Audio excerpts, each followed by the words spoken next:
isang libing, dalawang traidor. Inihagis ni Doña Matilda ang mga mumurahing bulaklak sa kabaong ng aking ina, habang ang asawa kong si Marco nakikipaghalikan na sa iba. Itinapon nila ako na parang basura pagkatapos kong isakripisyo ang lahat. Pero luluhod sila dahil ang gusaling tinitingala nila sa akin na ngayon. Sino ang tunay na pulubi? Handa na ba silang mawalan ng lahat? Ay file mo na ang annulment, Marco. Hindi na natin kailangang magtiis sa babaeng yan. Wala na siyang pakinabang at ang nanay niya, isang malaking pabigat na amoy lupa na kumuubos sa pera mo. Itapon mo na ang basurang yan bago pa tayo mahawa sa kamalasan niya. Ang boses ni Doña Matilda ay parang talim ng kutsilyo na humiwa sa katahimikan ng madaling araw. Sa loob ng maliit at madilim na kusina, napatigil ang kamay ni Isabel. Hawak niya ang isang basong mainit na tubig at isang pirasong bimpo. Bahagyang nangangatog ang kanyang mga daliri na puno ng paltos at sugat mula sa paglalaba ng tambak na damit ng kanyang biyenan at pagluluto para sa mga bisita ni Marco kagabi. Ito ang asawa niya. Si Marco, ang lalaking pinag-alayan niya ng 10 taon ng buhay, ang lalaking pinagtrabahuhan niya sa ilalim ng init ng araw para lang maitayo ang negosyo nito.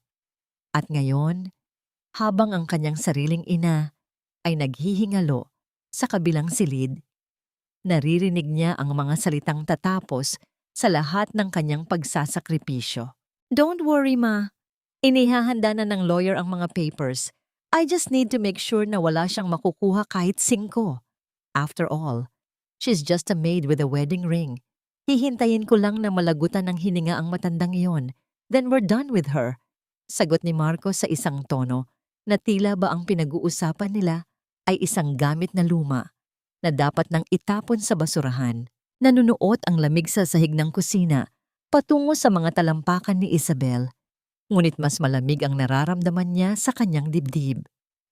Parang may kung anong malaking bato na dumadagan sa kanyang lalamunan. Kaya kahit nais niyang sumigaw, tanging hangin lamang ang lumalabas. Dahan-dahang nabitiwan ni Isabel ang hawak na bimpo.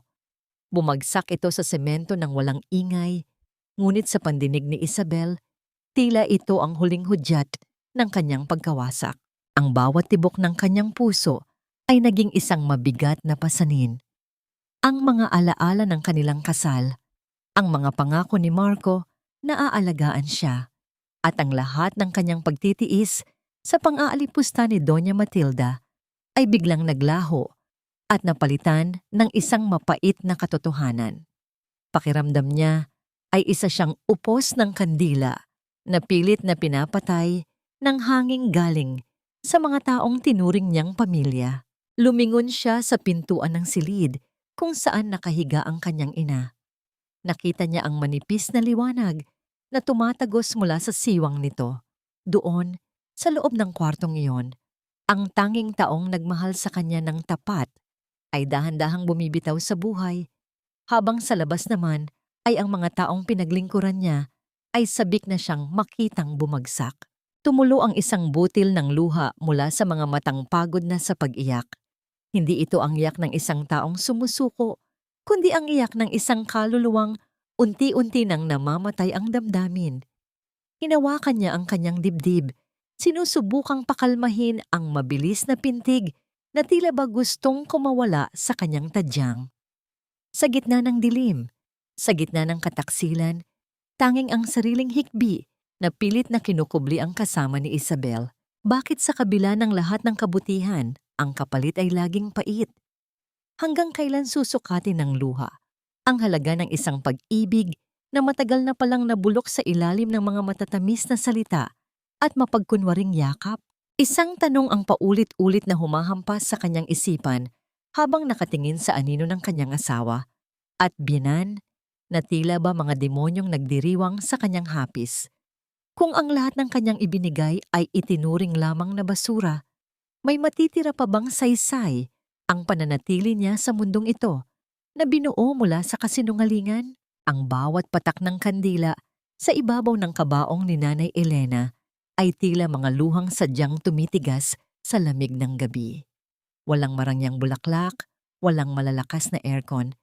Tanging ang amoy ng mumurahing insenso at ang katahimikan ng isang dampa ang bumabalot sa pagluluksa ni Isabel. Ang kanyang mga mata ay tuyot na, hindi dahil wala na siyang luha, kundi dahil tila naubos na ang lahat ng likido sa kanyang katawan sa tindi ng sakit na kanyang dinadala. Isabel, ayusin mo nga yung hitsura mo. Ang dumi-dumi na ng suot mo, nakakahiya sa mga kapitbahay na dadaan dito. Mukha kang pulubi sa sarili mong pamamahay. Ang boses ni Doña Matilda ay umalingaw-ngaw sa maliit na sala. Pumasok ito na nakatakip ang ilong ng isang mamahaling panyo, habang ang mga mata ay mapanglait na nililibot ang paligid. Dahan-dahang tumayo si Isabel. Ang kanyang tuhod ay nangangatog sa pagod at gutom. Pasensya na po, Mama. Marami lang po akong inaasikaso para sa libing ni Nanay. Si Marco po, nakausap niyo na ba siya? Hindi ko pa siya makontak simula kagabi. Isang mapait na tawa ang kumawala sa mga labi ng matanda. Ang asawa mo ay busy sa business trip niya sa Batangas. Huwag mo siyang istorbohin sa mga walang kwentang bagay na ito. At nga pala, nagdala ako ng bulaklak. Ayoko kasing sabihin ng mga tao na wala kaming malasakit sa pamilya mo. Ibinagsak ni Doña Matilda sa harap ng kabaong ang isang bungkos ng mga puting bulaklak ng kulasisi. Mga bulaklak na karaniwang makikita sa gilid ng kalsada. Lanta na ang ilang talulot at puno ng alikabok. Ang bawat bulaklak ay tila isang sampal sa dangal ni Isabel. Inihagis ito ng matanda nang walang anumang paggalang, na parang nagtatapon lamang ng basura sa paanan ng isang patay. Iyan ang bagay sa nanay mo, Isabel. Simple, mura at madaling malimutan. Huwag kang mag-expect ng rosas o lirios mula sa amin. Masyadong mahal iyon para sa isang taong wala namang naisukli sa amin kundi kahihiyan.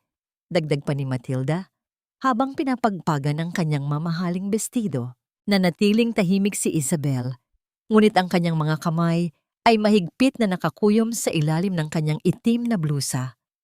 Ang bawat salita ng biyenan ay tila mga pako na ibinabaon sa kanyang puso.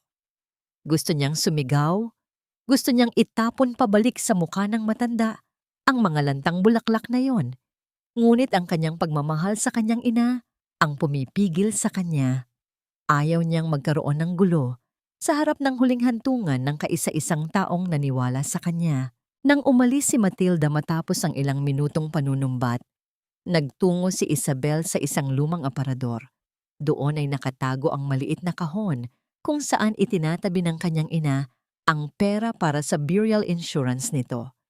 10 taon itong pinag-ipunan ni Nanay Elena mula sa pagtitinda ng kakanin dahil ayaw nitong maging pabigat kay Isabel pagdating ng huling sandali.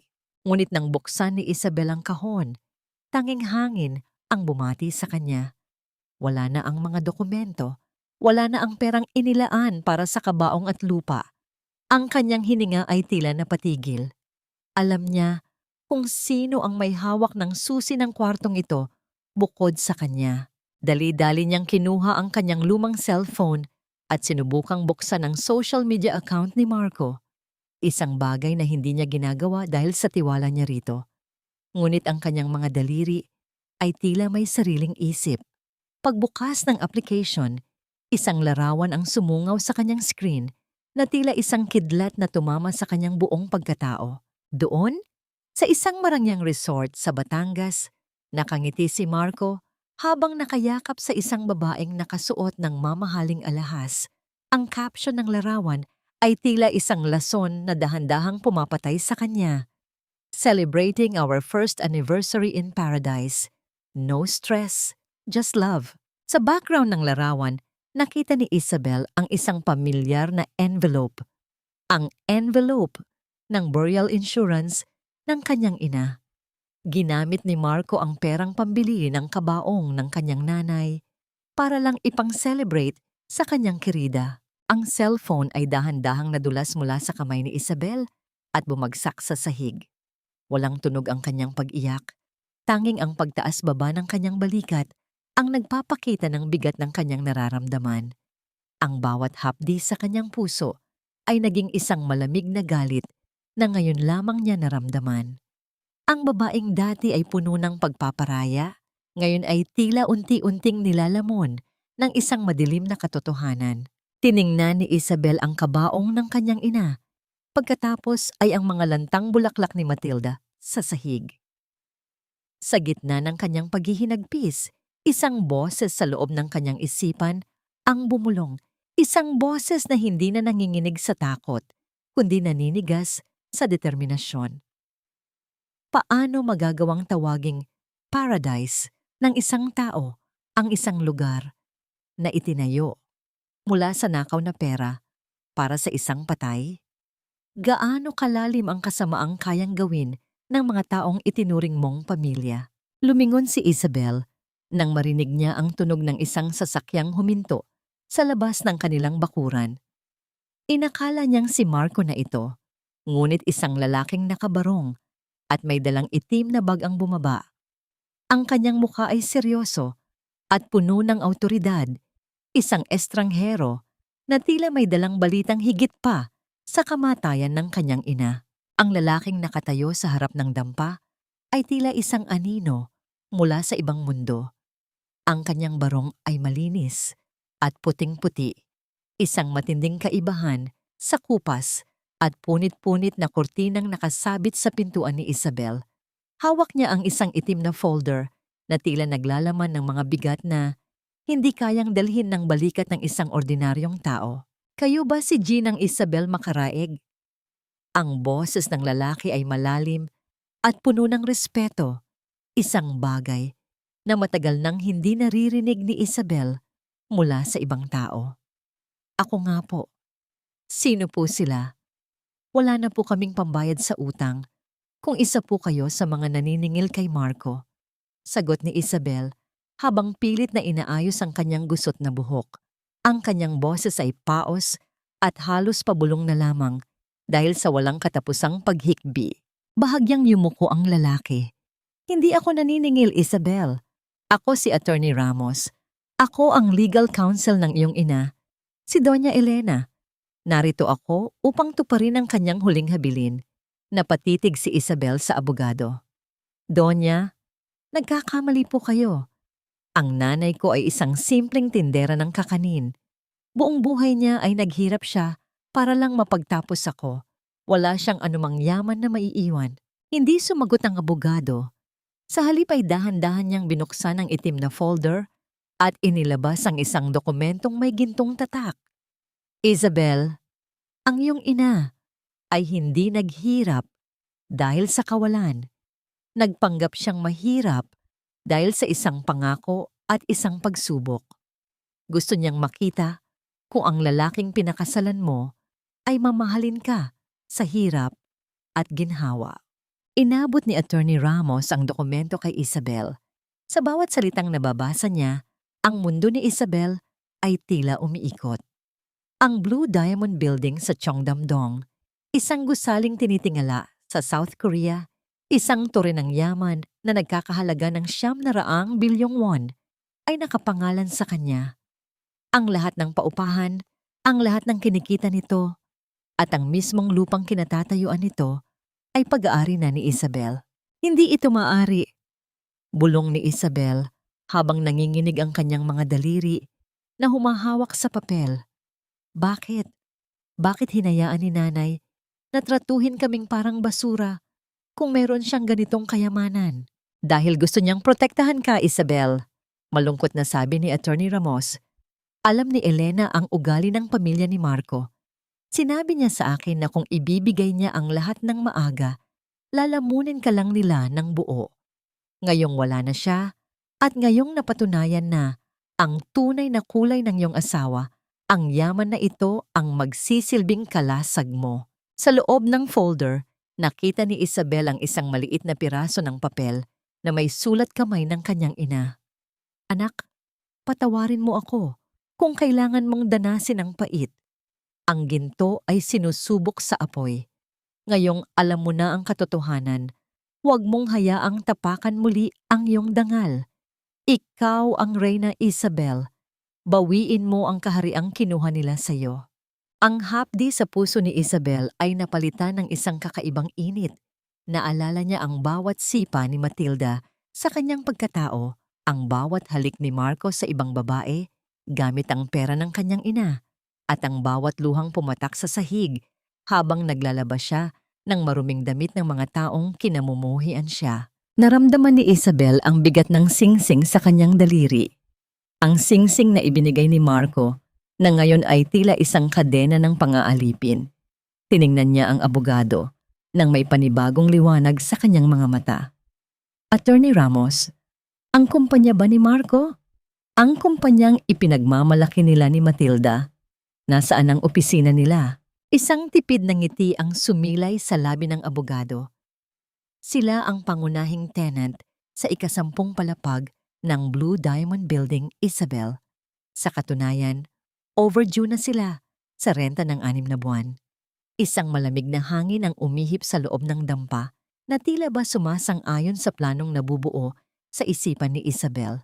Ang babaeng naging biktima ng 10 taon ay dahan-dahang naglalaho at isang bagong Isabel ang isinisilang sa gitna ng pagluluksa. Ilang araw bago nila kailangang bayaran ang lahat? Tanong ni Isabel. Ang kanyang boses ay kasing talim na ng boses ni Matilda, ngunit may kalakip na katarungan.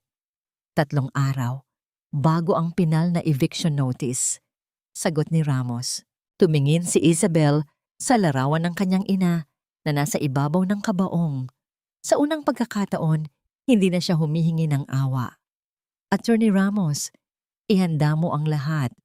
Huwag mong ipapaalam sa kanila kung sino ang bagong may-ari. Gusto kong makita kung gaano kataas ang liliparin nila bago ko gupitin ang kanilang mga pakpak. Ngunit sa gitna ng kanyang determinasyon, isang takot ang kumiliti sa kanyang isipan. Paano kung ang paghihiganti ay magpabago rin sa kanya at maging katulad siya ng mga taong kinamumuhian niya? Maibabalik ba ng 900 bilyong won ang dangal na matagal nang dinuraan ng pamilya ni Marco? Ang bahay na dating tinuring kong kanlungan ay naging isang malamig na bilangguan, kung saan ang bawat sulok ay tila may matang mapanghusga at bawat hininga ay puno ng lason ng pagtataksil. Pumasok si Isabel sa mansyon ni na Matilda nang tahimik. Ang kanyang mga hakbang ay hindi gumagawa ng ingay sa makintab na sahig na gawa sa marmol. Isang sahig na ilang libong beses na niyang nilinis hanggang sa sumakit ang kanyang likod. Ngunit kailanman ay hindi siya tinuring na bahagi ng tahanang ito. Narito ka na pala, Isabel. Akala ko ay balak mo nang doon na matulog sa tabi ng kabaong ng nanay mo. Ang boses ni Doña Matilda ay nanggaling sa sala, kung saan ito nakaupo habang tinitingnan ang mga mamahaling alahas. Huwag mong kalimutang linisin ang mga sapatos ko sa labas. Marumi ang mga yon dahil sa pagpunta ko sa libing na punong-puno ng alikabok.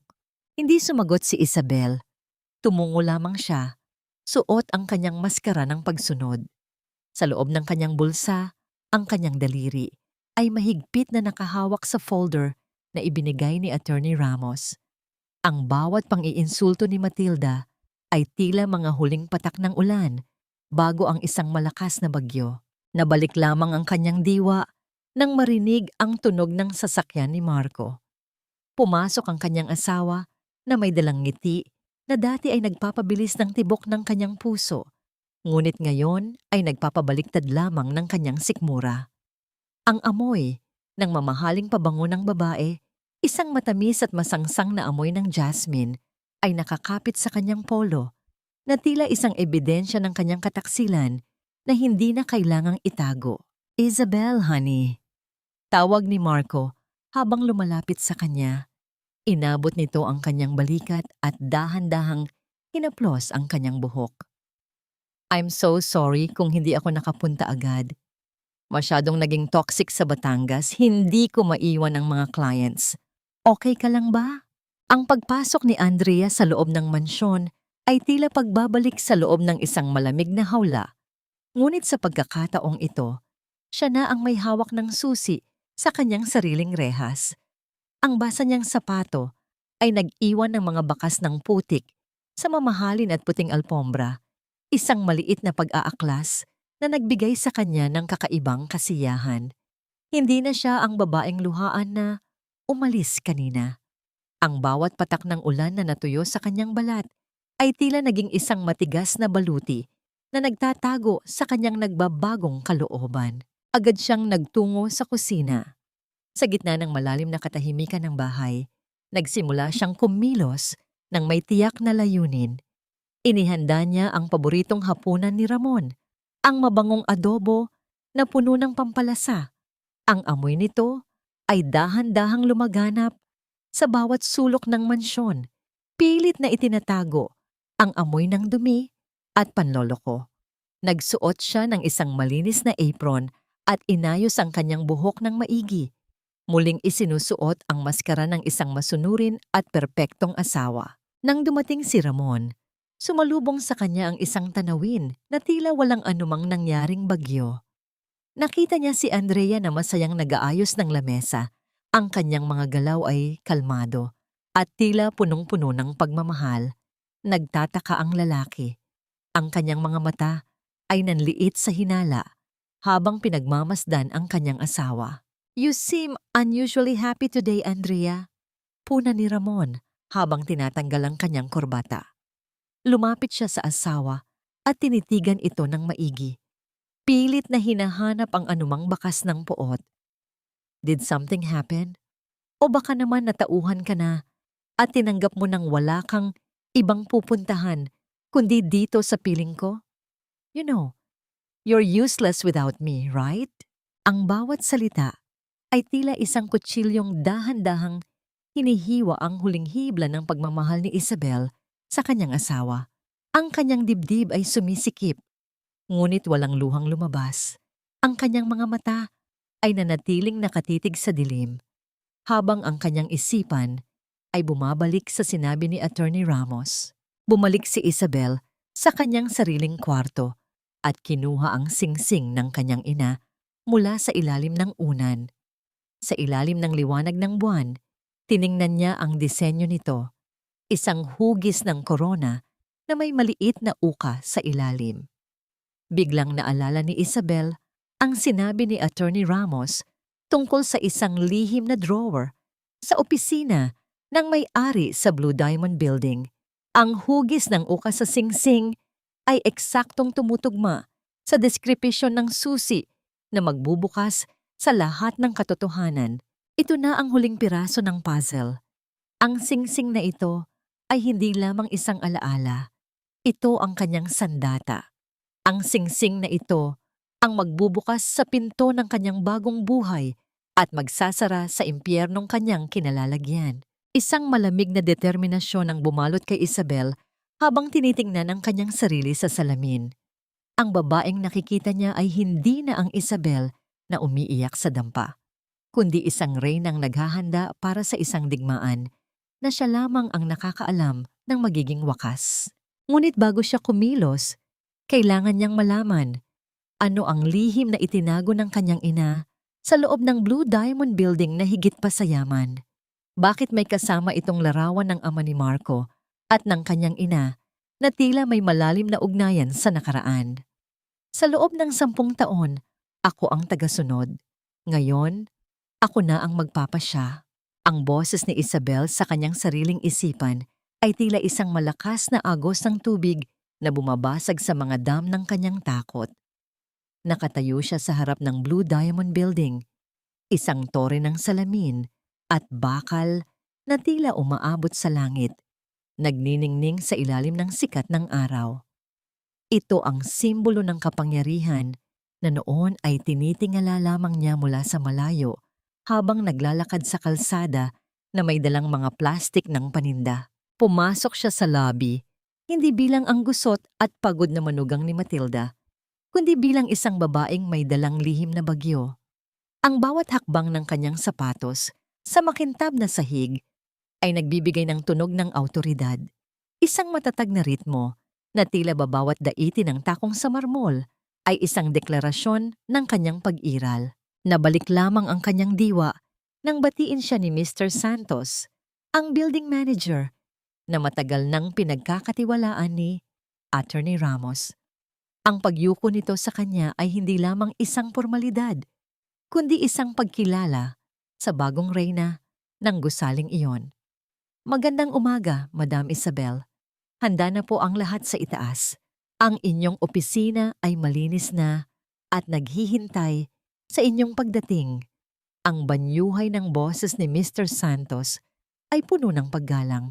Sa loob ng elevator, habang dahan-dahang tumataas ang palapag, naramdaman ni Isabel ang pag-akyat din ng kaba sa kanyang dibdib. Ngunit nang makita niya ang listahan ng mga tenant sa digital screen, tumigil ang kanyang paningin sa isang pangalan, Apex Solutions, ika-10 floor, ang kumpanya ni Marco. Ang kumpanyang itinayo gamit ang kanyang pawis at ang mga huling sentimo ng kanyang pamilya. Mr. Santos, ilabas mo ang kontrata ng Apex Solutions, utos ni Isabel nang makaupo na siya sa malambot na upuang balat sa loob ng penthouse office.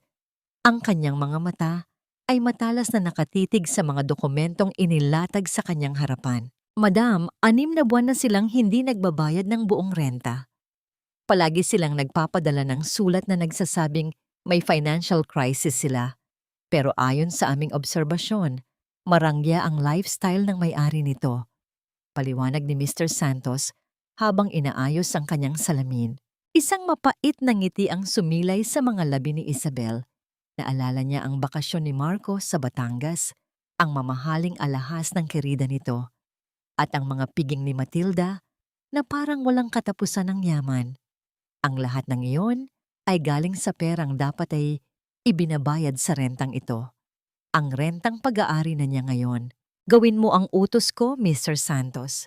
Taasan ang renta ng Apex Solutions ng 50% simula ngayong araw at padalhan sila ng pinal na demand letter. Bayaran ang lahat ng utang sa loob ng 48 oras o lisanin ang gusaling ito nang walang ititirang kahit isang pirasong papel. Ang boses ni Isabel ay malamig. Walang bahid ng pag-aalinlangan na tila ba ang bawat salita ay isang hatol na hindi na mababago. Samantala, sa ika-10 palapag, ang kapaligiran ay puno ng kaba. Natanggap ni Marco ang abiso at tila nawala ng kulay ang kanyang mukha. Ang bawat paghinga niya ay naging mabigat at ang kanyang mga kamay ay nanginginig habang hawak ang papel na may tatak ng Blue Diamond Management. Ano? 50%? Sino ba ang bagong may-ari na ito? Gusto ba niya tayong patayin? Sigaw ni Marco na umalingaw-ngaw sa kanyang marangyang opisina. Hindi siya makapaniwala na sa gitna ng kanyang pagpapakasaya ay darating ang ganitong hagupit. Dali-dali niyang tinawagan si Matilda. Ang kanyang boses ay puno ng desperasyon.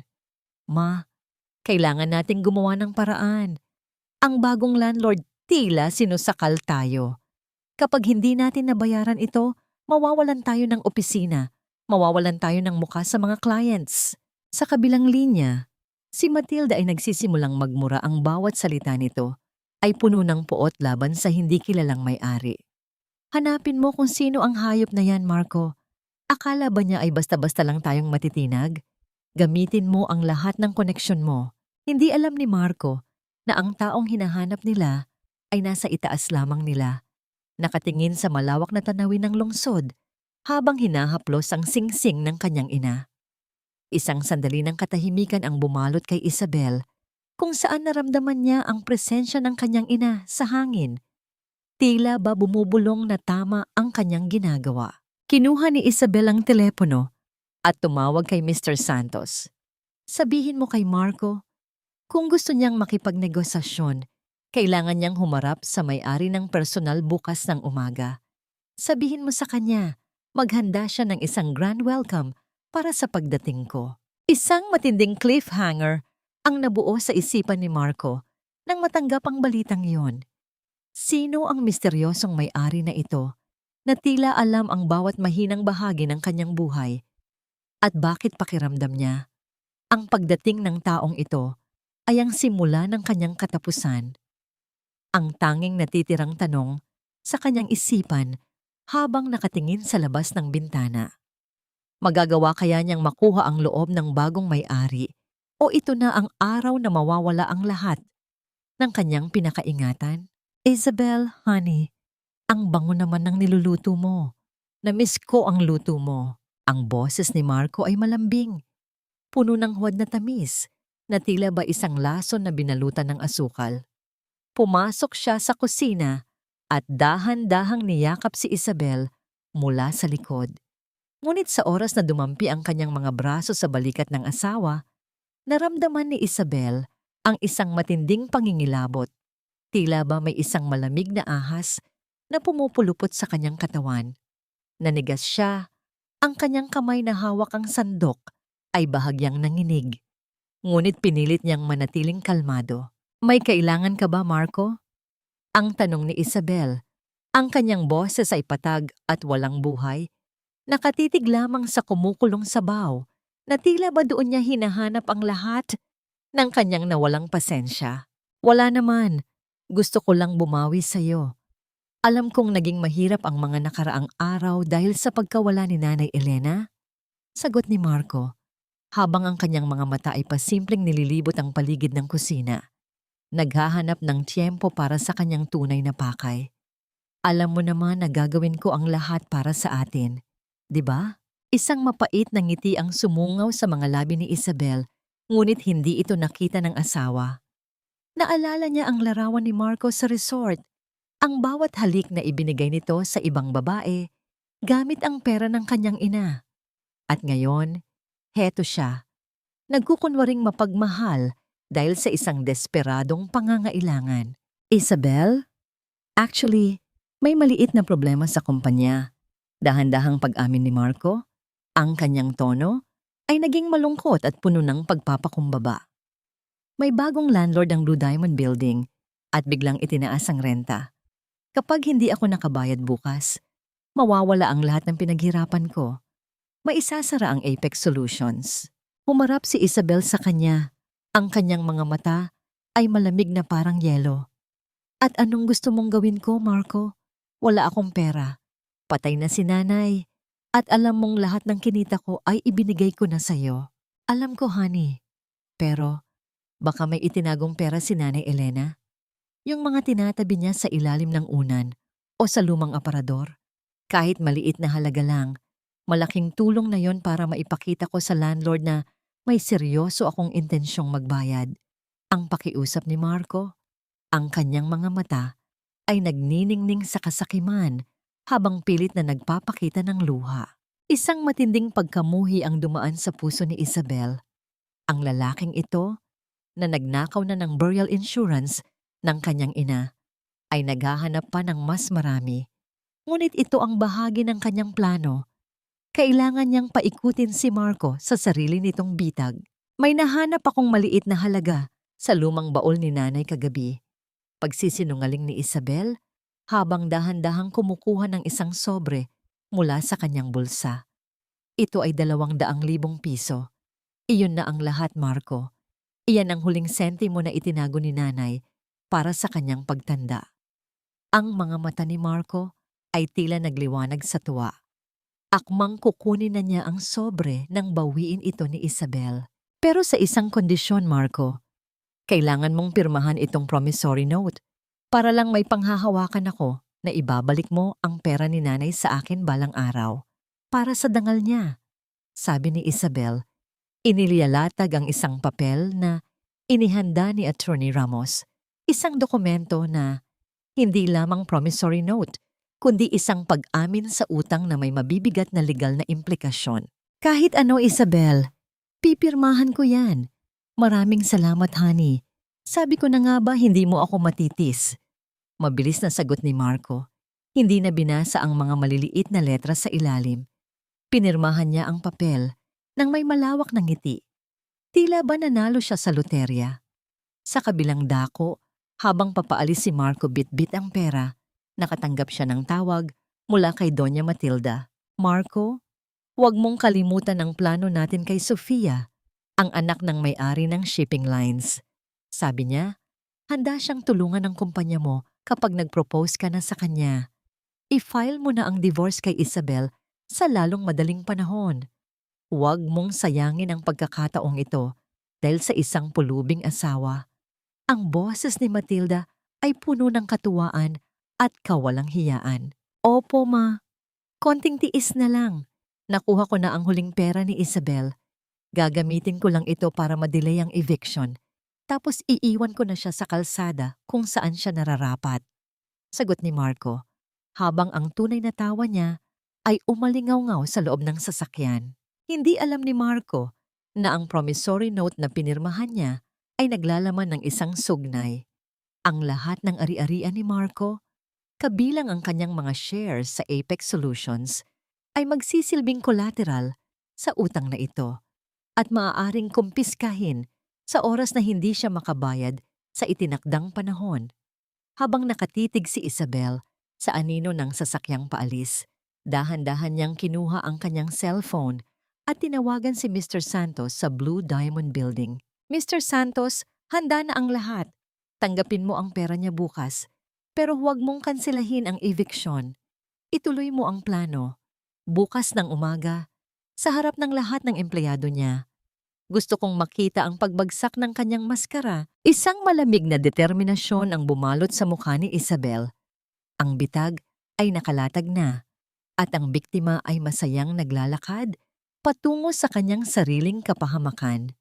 Ngunit sa gitna ng lahat ng ito, isang kaba ang muling sumagi sa kanyang isipan. Hanggang saan kaya ang kayang gawin ni Matilda kapag nalaman nitong ang pulubing tinuring nila ay ang reynang may hawak ng kanilang kapalaran? Ang kayabangan ay parang isang lobo na patuloy na hinihipan. Sa oras na umabot ito sa sukdulan, isang munting tinik lang ang kailangan upang ito ay sumabog at maglaho. Nakatayo si Doña Matilda sa gitna ng isang marangyang butik sa loob ng isang high-end mall. Ang kanyang leeg ay tila mas lalong humaba sa pagmamalaki habang nakatingin sa salamin. Hawak niya ang isang kulay gintong gown na kumikinang sa ilalim ng mga liyab ng chandelier. Para sa kanya, ang bawat kislap ng tela ay sumisimbolo sa kanyang muling pag-akyat sa rurok ng lipunan, ang tagumpay na inaasahan niyang magmumula sa pagpapakasal ni Marco kay Sofia. Miss, dahan-dahan naman sa pagtiklop niyan. Alam mo ba kung magkano ang halaga ng telang yan? Baka ang 3 taon mong sweldo ay hindi sapat pambayad kapag nagasgas mo yan. Ang boses ni Matilda ay puno ng panghahamak habang tinataraya ng isang batang sales lady na tila nanginginig na ang mga kamay sa takot. Sa isang sulok ng butik, malapit sa mga racks ng mga simpleng blusa, nakatayo si Isabel. Nakasuot siya ng isang malaking sombrero at itim na salamin, sapat upang hindi siya makilala ng kanyang biyenan. Nakita niya kung paano itinulak ni Matilda ang balikat ng empleyado dahil lamang sa bahagyang pagkakamali sa pag-abot ng hanger. Ang bawat kilos ng matanda ay tila isang paalala kay Isabel kung gaano karaming beses din siyang tinratong parang basahan sa loob ng 10 taon. Pasensya na po, madam. Inaayos ko lang po ang pagkakalagay ng tag. Pabulong na sagot ng sales lady. Ang kanyang mga mata ay nagsisimula ng magtubig. Huwag mo akong sagutin. Ang mga katulad nyo ay dapat marunong lumugar. Kayong mga mahihirap, akala nyo ay pwede nyo nang pantayan ang mga taong may kakayahang bumili ng buong tindahang ito. Patuloy na pag-alipusta ni Matilda na tila ba ang pagpapakita ng kalupitan ay nagbibigay sa kanya ng ibayong lakas. Lihim na kinuha ni Isabel ang kanyang cellphone at tinawagan ang manager ng kumpanya ng credit card na konektado sa account ni Matilda. Isang account na ang collateral ay ang bahay na pinirmahan ni Marco kagabi. I-decline mo ang lahat ng transactions ni Matilda Macareg simula sa oras na ito. Putulin mo ang access niya sa lahat ng credit lines. Ang utos ni Isabel sa kabilang linya ay malamig at puno ng kapangyarihan. Nabalik ang atensyon ni Isabel sa counter nang ilabas na ni Matilda ang kanyang gintong credit card nang may malapad na ngiti. I-swipe mo na yan, miss. Isama mo na rin ang sapatos at ang bag na itim. Masyado akong masaya ngayong araw para tipirin ang sarili ko. Ang sales lady ay dahan-dahang inilagay ang card sa makintab na makina. Ang bawat segundong paghihintay ay tila isang oras para kay Matilda na abala sa pag-aayos ng kanyang buhok. Ngunit sa halip na ang tunog ng pag-aproba, ang pulang ilaw sa makina ay kumislap na nagpapahiwatig ng isang error na hindi inaasahan. "Madam, pasensya na po pero declined po ang card nyo." Malumanay na sabi ng sales lady na tila may halong gulat at takot sa kanyang boses. "Ano? Imposible. Subukan mo ulit. Baka sira ang makina nyo o baka sadyang tanga ka lang kaya hindi mo magawa ng tama." Sigaw ni Matilda na naging dahilan upang lumingon ang lahat ng mga tao sa loob ng butik. Muling sinubukan ng empleyado, ngunit ang resulta ay pareho. "Madam, insufficient funds at account blocked po ang lumalabas. Baka po gusto niyong gumamit ng ibang card." Namula ang mukha ni Matilda sa tindi ng kahihiyan. Naglabas pa siya ng 2 pang card, ngunit lahat ng iyon ay nagbigay ng parehong resulta. Ang mga bulong-bulungan ng ibang mga customer ay nagsimulang umalingaw-ngaw sa paligid. Ang mga taong kanina ay tinitingnan siya ng may paghanga, ay ngayon ay may mga mapanghusgang ngiti na sa kanilang mga labi. "Hindi maaari ito. Alam niyo ba kung sino ako? Tatawagan ko ang bangko. Sisiguraduhin kong matatanggal ka sa trabaho." Pagwawala ni Matilda, ngunit ang kanyang boses ay nanginginig na sa desperasyon. Sa gitna ng kaguluhang iyon, dahan-dahang lumabas si Isabel mula sa kanyang pinagtataguan. Tinanggal niya ang kanyang itim na salamin at dumaan ng malapit sa harap ni Matilda. Huminto siya ng saglit at tiningnan ang mga gamit na nakatambak sa counter. Minsan, ang mga bagay na inaakala nating atin ay hiram lamang sa mga taong hindi natin pinapahalagahan. Bulong ni Isabel nang sapat lang upang marinig ni Matilda. Napalingon si Matilda, ang kanyang mga mata ay nanlaki sa gulat nang makita ang pamilyar na mukha ni Isabel. "Isabel, anong ginagawa mo rito? Ikaw ba ang may gawa nito?" Hindi sumagot si Isabel. Sa halip, kinuha niya ang kanyang sariling card, isang itim na card na may tatak ng blue diamond, at iniabot sa sales lady. "Bayaran mo ang lahat ng kinuha ng babaeng ito, pero huwag mong ibibigay sa kanya. Ipadala mo ang lahat ng yan sa Elena's Foundation para maipamigay sa mga taong nangangailangan." Ang katahimikan sa loob ng butik ay tila naging isang mabigat na kumot. Si Matilda ay naiwang nakatayo roon. Ang kanyang mga kamay ay walang laman. Ang kanyang dangal ay nakaratay sa sahig habang pinapanood ang kanyang pulubing manugang na lumalakad palayo nang may taas noong dignidad. Ngunit ang galit ni Matilda ay hindi basta-basta natatapos sa kahihiyan. Habang nakatingin sa likod ni Isabel, isang masidhing plano ng paghihiganti ang nabubuo sa kanyang isipan. "Huwag kang magpakasiguro, Isabel. Hindi mo alam kung anong apoy ang kinakalaban mo." Pabulong niyang banta, habang ang kanyang mga kuko ay bumaon sa kanyang sariling palad. Ang cliffhanger na ito ay nag-iwan ng tanong. Ano ang kayang gawin ni Matilda upang mabawi ang kanyang kapangyarihan, at hanggang kailan kayang panindigan ni Isabel ang kanyang bagong katauhan bago siya muling mabitag sa mga kasinungalingan ng pamilya Makaraeg?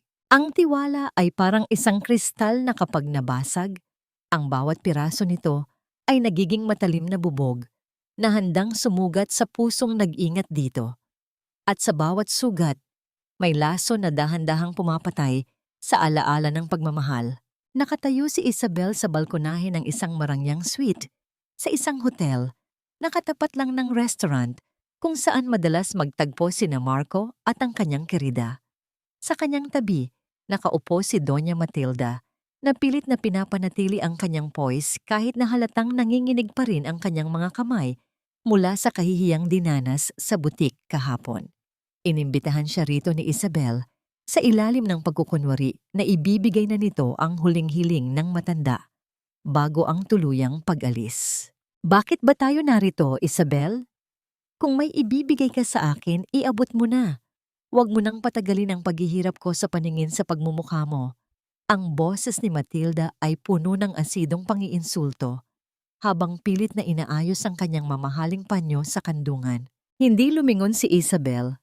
Nakatingin lang siya sa ibaba, sa isang mesa sa garden ng hotel kung saan tanaw na tanaw ang 2 taong tila na sa gitna ng isang mainit na pagtatalo. Mama, tingnan niyo po ang mesa sa tapat ng fountain. Hindi ba't yan ang kotseng binili niyo para kay Marco noong nakaraang taon? Dahan-dahang tumayo si Matilda at sumilip sa ibaba. Ang kanyang mga mata ay nanlaki nang makilala ang kanyang kaisa-isang anak. Ngunit ang mas nakakagulantang ay ang babaeng kasama nito.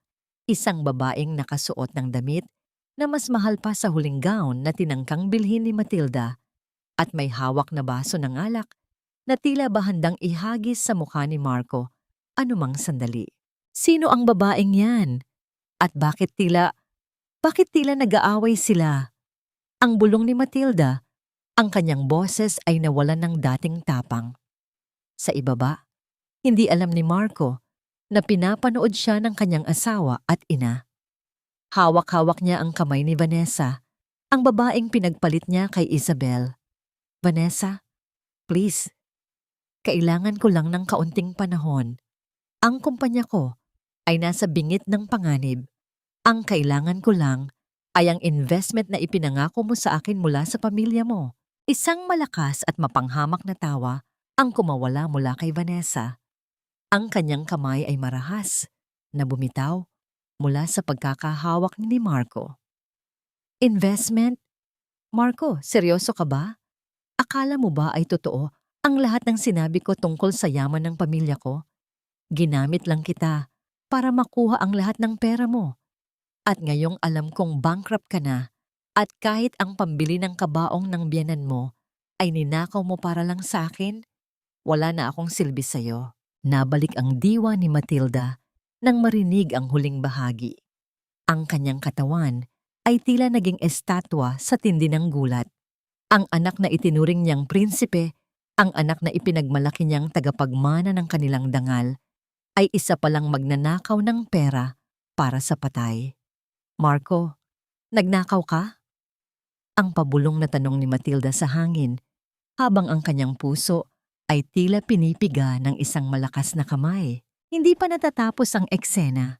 Sa ibaba, itinulak ni Vanessa si Marco ng malakas. Ang likod ng palad ng babae ay humampas sa pisngi ni Marco.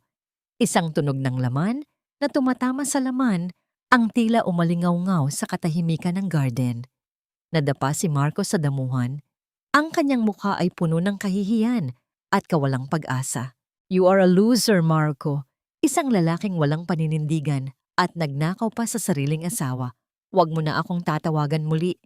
Ang huling sigaw ni Vanessa bago ito tumalikod at sumakay sa isang sasakyang naghihintay sa labas. Naiwan si Marco na nakaluhod sa lupa.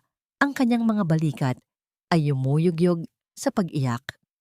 Ang lahat ng kanyang kasinungalingan ay bumagsak sa kanyang harapan na parang isang bahay na gawa sa baraha. Binalaling ni Isabel ang kanyang tingin kay Matilda. Nakita niya ang bawat butil ng pawis sa noo ng matanda at ang panginginig ng kanyang mga labi. Hindi dahil sa tuwa, kundi dahil sa matinding lungkot na ang pamilyang pinaglingkuran niya ay ganito kabulok sa loob. Iyan po ba ang paradise na sinasabi ni Marco, Mama? Ang paraiso na itinayo sa ibabaw ng luha ng nanay ko? Ang tanong ni Isabel. Ang kanyang boses ay malambot ngunit kasing lamig ng hangin sa gabi. Humarap si Matilda kay Isabel. Ang kanyang mga mata ay puno ng galit, kahihiyan, at isang bagay na hindi pa nakikita ni Isabel noon. Ang takot. Alam mo ang lahat ng ito. Kaya mo ba ako dinala rito para makita ko ang pagbagsak ng anak ko?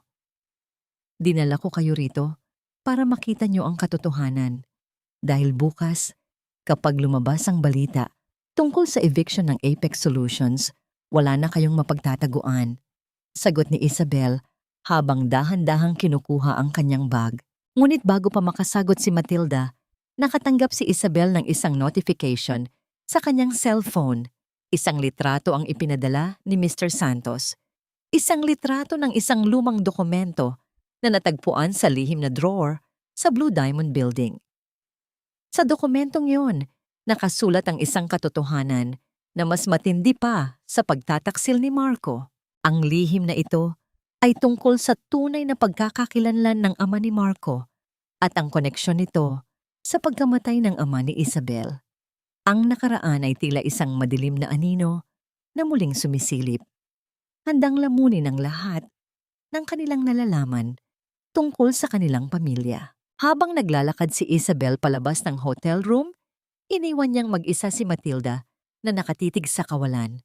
Ang tanging naririnig sa silid ay ang mabigat na paghinga ng matanda at ang mahinang tunog ng pagtulo ng tubig mula sa gripo sa banyo, na tila ba isang orasan na nagbibilang ng nalalabing sandali ng kanilang marangyang buhay. Ano ang nilalaman ng dokumentong yon na tila nagpabago sa ekspresyon ni Isabel mula sa paghihiganti tungo sa pagkabigla? At paano haharapin ni Marco ang kanyang ina ngayong alam na nito ang lahat ng kanyang dumi? Ang katotohanan ay parang isang sugat na matagal nang natakpan ng makapal na balat. Ngunit sa ilalim nito, ang nana ay patuloy na nagnanaknak at lumalason sa buong katawan. At kapag sa wakas ay nabuksan ito, ang hapdi ay higit pa sa kayang tiisin ng sino mang nagmahal ng tapat. Sa loob ng penthouse office ng Blue Diamond Building, ang katahimikan ay tila isang mabigat na kumot na nagpapahirap sa paghinga ni Isabel. Hawak niya ang lumang dokumento na natagpuan sa lihim na drawer, isang papel na may mga mantsa ng natuyong dugo at mga titik na tila isinulat sa gitna ng matinding takot. Sa tabi nito ay isang lumang litrato, ang kanyang ama, si Mang Tomas, at ang ama ni Marco, si Don Arturo, na magkayakap at tila matalik na magkaibigan. Ngunit ang nilalaman ng sulat ay nagsasabi ng ibang kwento. Ito ay isang testimonya mula sa isang testigo na iningatan ng kanyang ina sa loob ng mahabang panahon. Hindi aksidente ang pagkamatay ni Mang Tomas sa konstruksyon 10 taon na ang nakalilipas. Ang lahat ay binalak ni Arturo makaraeg upang makuha ang lupang kinatatayuan ng gusaling ito. Ang bulong ni Isabel sa kanyang sarili. Ang boses ay nanginginig sa tindi ng emosyon. Tila bumalik ang kanyang gunita sa araw ng libing ng kanyang ama. Naalala niya kung paano lumapit si Don Arturo sa kanila ni Nanay Elena. Suot ang isang maskara ng pakikiramay. Inalok sila nito ng tulong, pinag-aral si Isabel at kalaunan ay hinayaang ipakasal siya kay Marco. Sa loob ng 10 taon, naramdaman ni Isabel na may malaking utang na loob siya sa pamilya Makaraeg. Akala niya ay sila ang nagligtas sa kanila mula sa kahirapan nang hindi niya alam na sila pala ang pumatay sa kanyang ama upang nakawin ang kayamanan nito. Isang matinding panginginig ang bumalot sa katawan ni Isabel. Ang bawat gabi na pinagsilbihan niya si Matilda, ang bawat sampal na tinanggap niya ng nakayuko, at ang bawat sakripisyo niya para kay Marco ay naging isang malaking kabalintunaan. Pinaglilingkuran niya ang mga taong pumatay sa kanyang pamilya. Ang pag-ibig na inakala niyang kanlungan ay naging isang sumpa na dahan-dahang pumatay sa kanyang kaluluwa. Nabalik lamang ang kanyang diwa nang pumasok si Attorney Ramos sa silid. Nakita ng abogado ang hawak na papel ni Isabel at dahan-dahang tumango. Iyan ang dahilan kung bakit itinago ni Elena ang yaman, Isabel. Gusto niyang maging handa ka. Alam niyang kapag nalaman mo ang katotohanan ng walang sandata, lalamunin ka lang ng galit at sisirain ka ng mga makaraeg. Bakit, attorney? Bakit kailangang ipakasal pa ako ni Don Arturo kay Marco kung alam nilang kaaway nila ang ama ko? Ang tanong ni Isabel, habang ang mga luha ay muling dahan-dahang umaagos sa kanyang pisngi. Gusto ni Arturo na manatili kang malapit sa kanila upang masiguro na walang dokumento ang lalabas tungkol sa krimen niya. At ang kasal niyo ni Marco? Iyon ay para masiguro na ang anumang karapatan mo sa lupang ito ay mawawala dahil magiging bahagi na ito ng inyong conjugal property kung hindi ka naging maingat. Paliwanag ni Ramos, ang boses ay puno ng pait. Ang namagitan sa kanila, nilapitan ni Isabel ang bintana at tinitigan ang malawak na tanawin. Naramdaman niya ang presensya ng kanyang ama sa bawat sulok ng gusaling iyon. Ang Blue Diamond ay hindi lamang basta yaman. Ito ay monumento ng dugo at pawis ng kanyang ama na ninakaw ng mga taong itinuring niyang pamilya. Hinaplos niya ang salamin ng bintana. Tila ba dinaramay ang malamig na alaala ng kanyang ama. Attorney Ramos, hindi lang ito tungkol sa pera ngayon. Ang boses ni Isabel ay naging matatag. Ang bawat salita ay may dalang bigat ng katarungan. Gusto kong malaman ni Marco at Matilda ang lahat. Gusto kong maramdaman nila ang takot na naramdaman ng ama ko bago siya nawala. Gusto kong bawiin ang bawat sentimo ng dangal na kinuha nila sa amin. Sa sandaling iyon, ang kanyang cellphone ay nag-vibrate sa ibabaw ng mesa. Ang pangalan ni Marco ang lumitaw sa screen. Sa unang pagkakataon, hindi na naramdaman ni Isabel ang takot o pagmamahal. Ang tanging naroon ay isang malamig at matalim na determinasyon. Sinagot ni Isabel ang tawag. Hello, Marco? Isabel, honey, nasaan ka ba? Kanina pa kita hinahanap. May magandang balita ako. Nakakuha ako ng pautang para sa kumpanya, pero kailangan ko ang pirma mo bilang witness at co-maker. Umuwi ka na rito sa bahay, bilisan mo. Ang boses ni Marco ay puno ng katuwaan. Tila ba wala siyang alam sa bagyong paparating sa kanyang buhay. Darating ako, Marco. Huwag kang mag-alala. Darating ako para tapusin ang lahat ng kailangang tapusin. Ang sagot ni Isabel. Ang kanyang mga mata ay nakatitig sa folder na naglalaman ng ebidensya ng krimen ng pamilya, makaraeg. Ang cliffhanger ng kabanatang ito ay nag-iwan ng isang matinding tensyon. Ano ang gagawin ni Isabel kapag hinarap na niya si Marco at Matilda, taglay ang katotohanan tungkol sa pagkamatay ng kanyang ama? Pipiliin ba niya ang katarungan sa pamamagitan ng batas? O gagawa siya ng sarili niyang paraan upang pagbayarin ang mga ito sa loob ng sarili nilang tahanan? Isabel, iha, maupo ka muna. Ipinaghanda kita ng paborito mong tsa. Alam kong pagod na pagod ka na sa pag-aayos ng mga naiwang gamit ng iyong ina. Hayaan mo. Nandito lang kami ni Marco para sa'yo. Ang boses ni Doña Matilda ay kasing tamis ng pulot.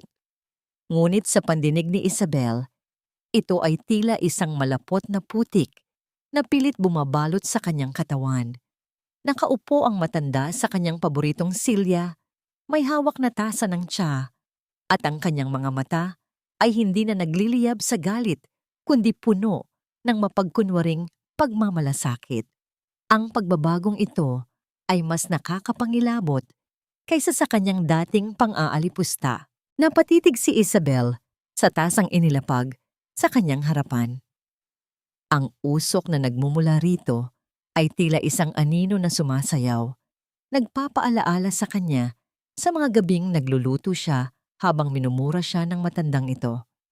Ang pagmamahal na inaalok ngayon ay may kapalit. Isang pirma na magliligtas sa kanila mula sa pagkakalubog sa utang. Honey, please, ito na lang ang tanging paraan. Ang pagsusumamo ni Marco habang lumalapit sa kanya. Inilapag nito ang isang makapal na bundle ng mga dokumento sa ibabaw ng mesa. Ang kumpanya ay nangangailangan ng karagdagang pondo. Sinabi ng bangko na dahil sa record mo bilang asawa ko, kailangan ang pirma mo bilang witness at co-maker para ma-release ang emergency loan. Isang pirma lang, Isabel, at maisasalba natin ang lahat. Naramdaman ni Isabel ang lamig ng ballpen na iniabot ni Marco. Tiningnan niya ang kanyang asawa, ang lalaking pumatay sa kanyang dangal, ang lalaking nagnakaw sa kanyang ina, at ang lalaking anak ng pumatay sa kanyang ama. Ang mukha nito ay puno ng desperasyon, ngunit sa likod ng mga matang yon, alam ni Isabel na ang tanging iniisip nito ay ang kanyang sariling kaligtasan at ang kinabukasan nila ng kanyang kirida. Isang pangako lang, Marco.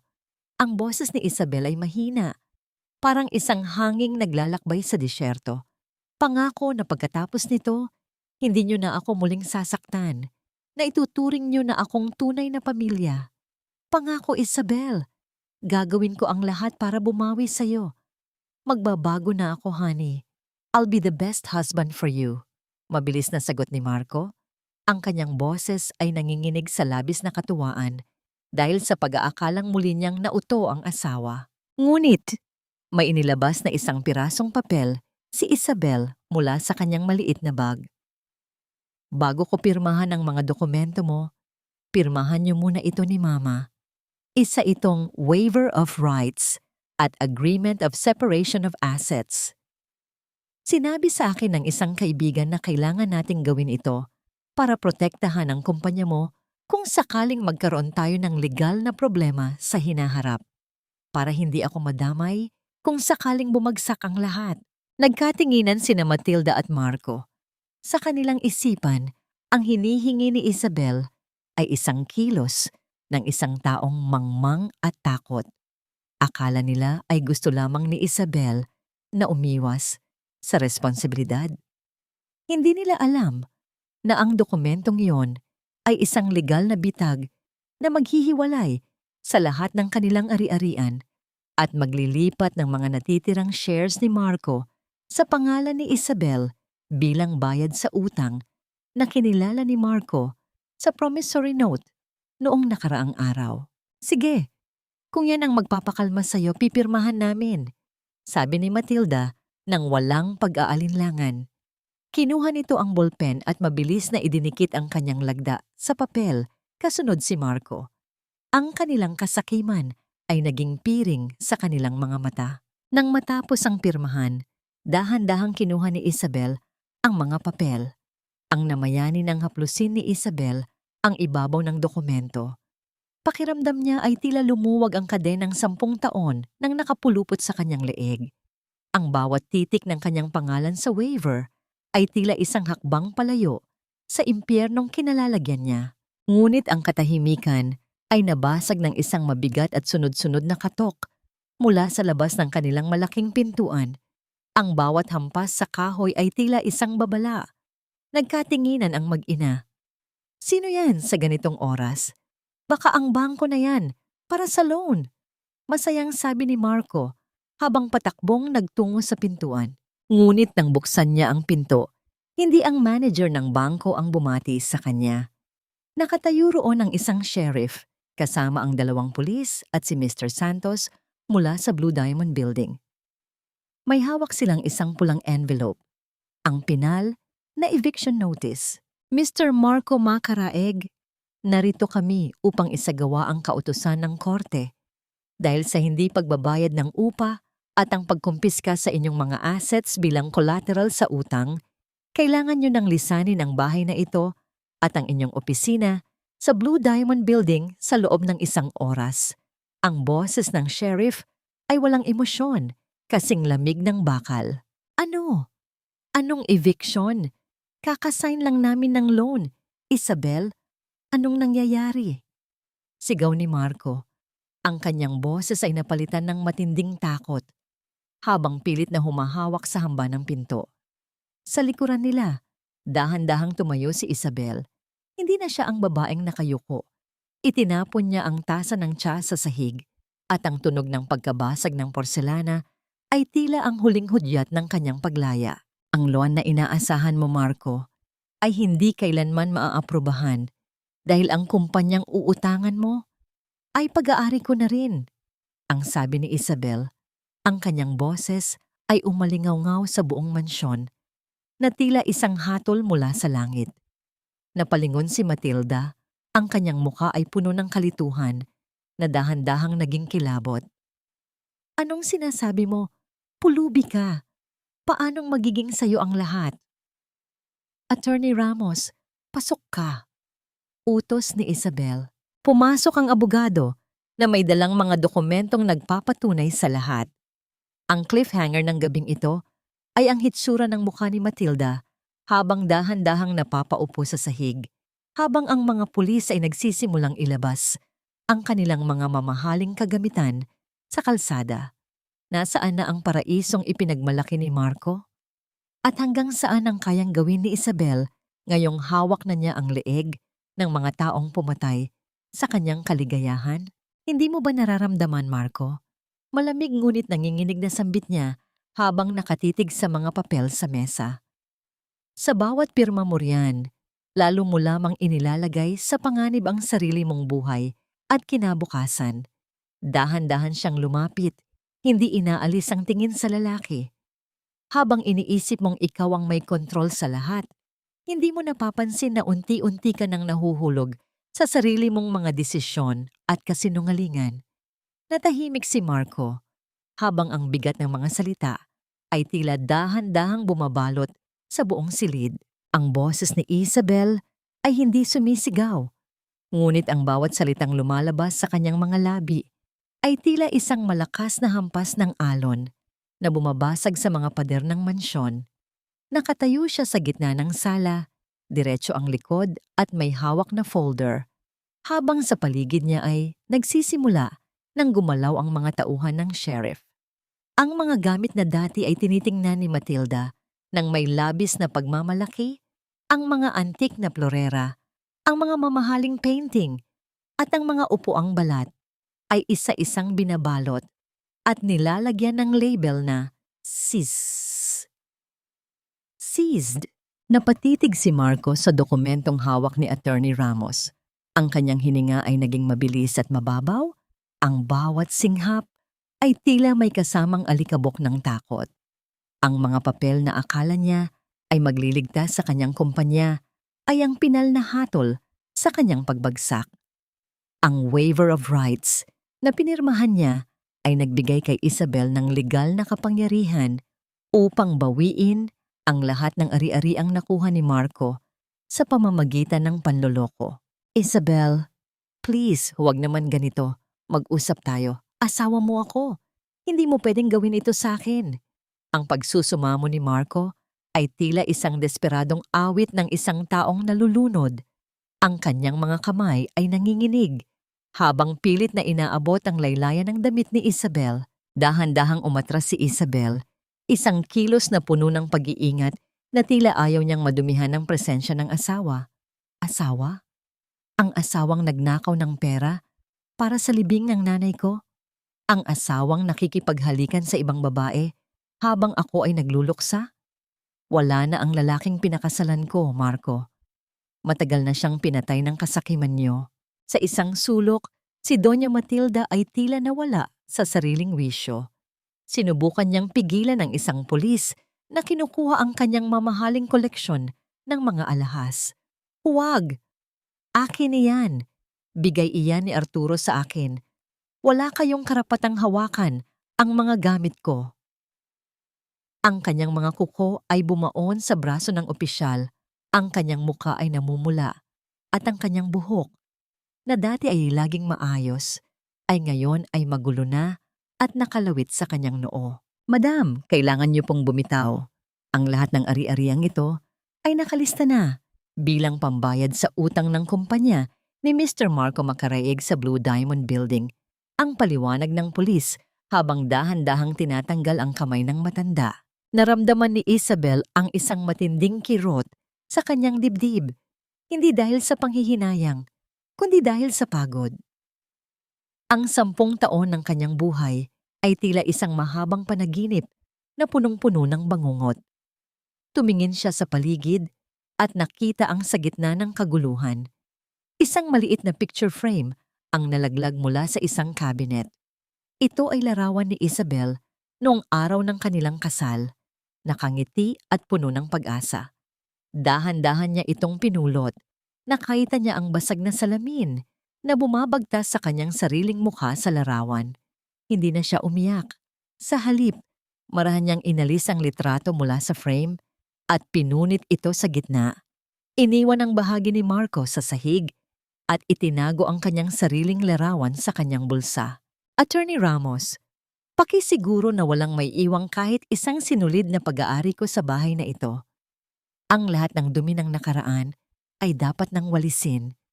Ang utos ni Isabel habang naglalakad patungo sa pintuan. Napatigil siya nang marinig ang tunog ng isang mabigat na bagay na tumama sa sahig. Ang malaking chandelier sa gitna ng sala ay dahan-dahang ibinababa ng mga manggagawa. Ang bawat kristal nito ay lumilikha ng isang malungkot na tunog sa bawat paggalaw.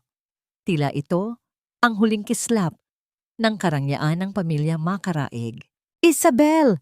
Isinusumpa kita! Hindi ka magtatagumpay! Babalik din sa iyo ang lahat ng ginagawa mo.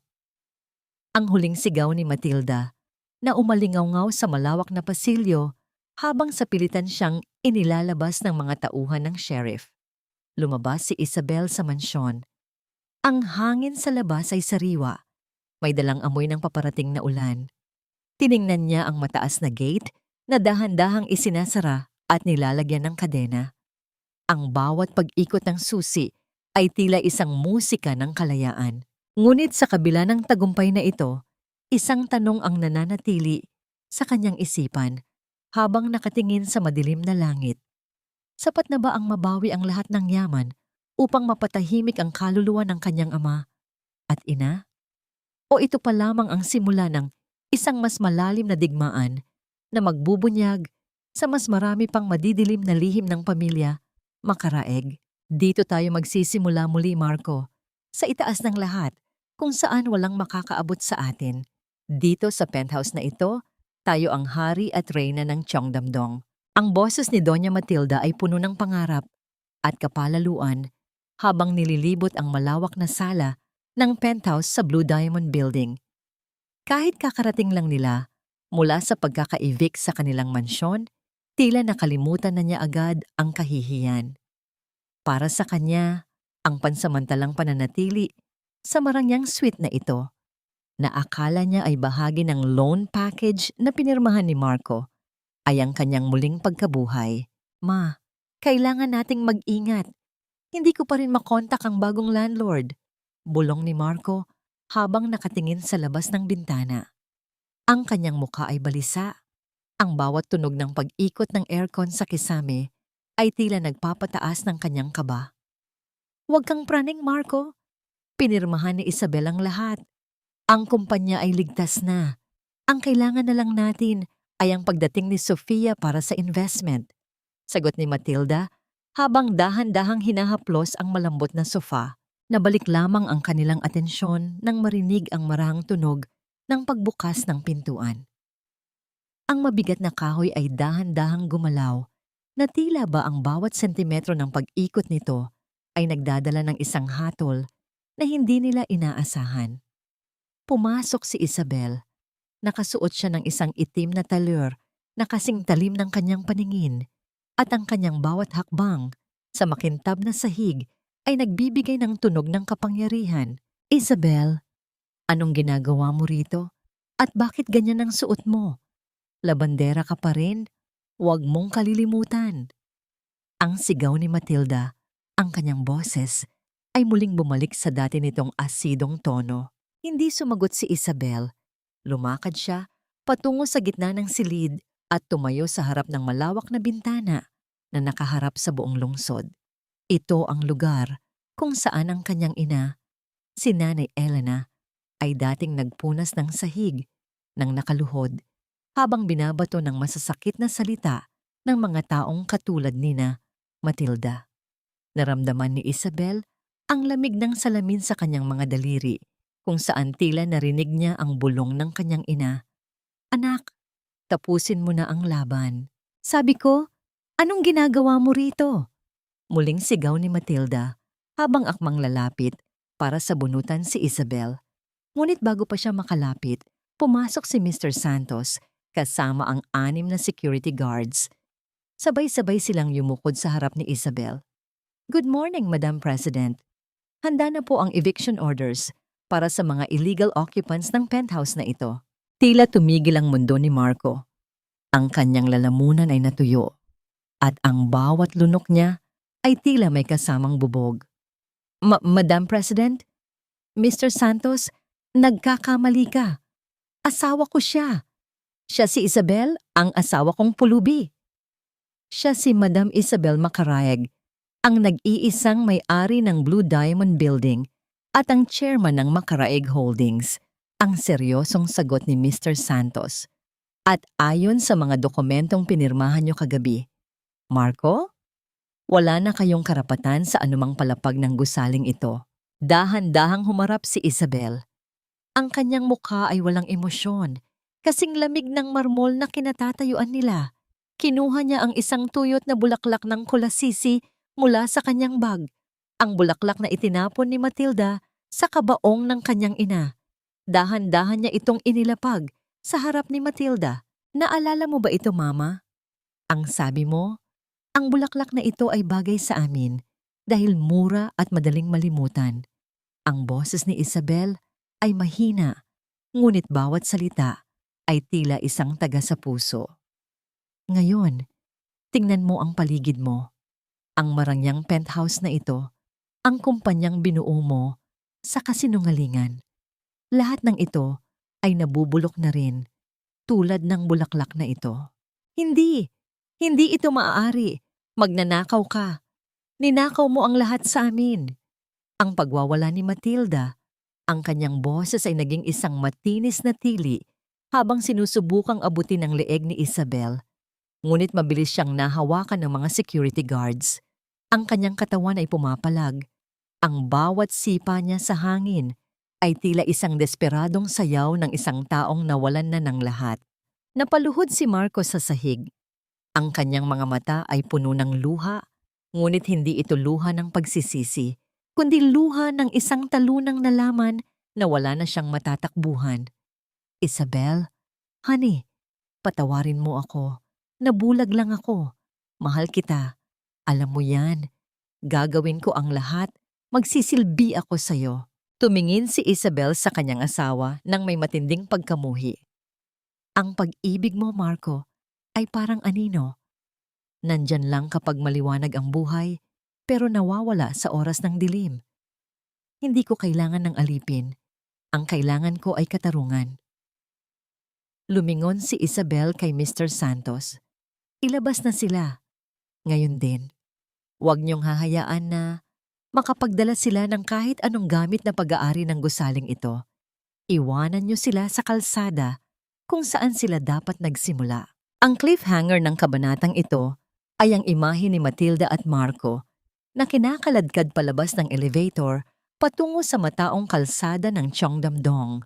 Suot ang kanilang mga mamahaling damit, ngunit wala ni isang sentimo sa bulsa. Habang ang pinto ng elevator ay dahan-dahang nagsasara, ang huling nakita nila ay si Isabel na nakatayo ng matuwid. Tinitingnan ang pagbagsak ng kanilang imperyo nang walang kahit isang kurap ng awa.